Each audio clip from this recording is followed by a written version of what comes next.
Rajpur, a remote village in Kendrapada district which is not easily accessible by road during the monsoon. We would like to find out what Shah Rukh Khan's money has been able to do for the people in that village.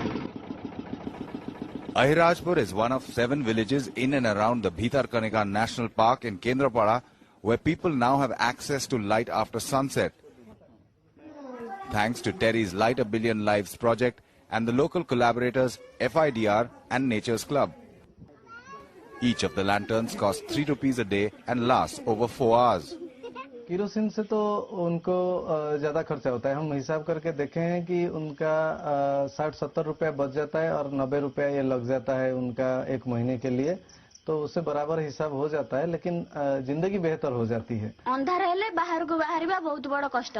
जदि अंधार बाहरिल तो shop तरे बारहा तरे जो नई पाख कुंभीर भितरकनिका पाख जो कुंभीर से माने भी बहुत भय लागे। ये जो लाइट नबा द्वारा आमे भी बाहर को बहुत सुविधा रे बाहर भय परछु। करंट आसीबानी आम गाँ को लाइट नहीं कि एते सुविधा सुजोग एदले उपभोग करि पारछंती समस्त आम पर खुशी सेटा हमर बहुत खुशी लागिला। हमर एछि कि प्रॉफिट नै ए जो लोकन सेवा करी हमर काम। Their sponsor Shah Rukh Khan has a huge fan following here, yet none of the girls have actually seen any of his movies. कोन थिला हम टीवी रे देखंतु कोन तने हम टीवी देखो कोन किन हम जानिनु जोडी जाओ खाली सुनु माने आमु ताकू देखिबा बहुत इच्छा हो से माने आमु कासे देखि जानतो हम केमिति अछु बा आउ केमिति हम असुविधा रहउ से ताकू भी देखि जानतो। With Sabyasachi Panigrahi and Sampath Mahapatra in Ahirajpur, Amitabh Revi for NDTV.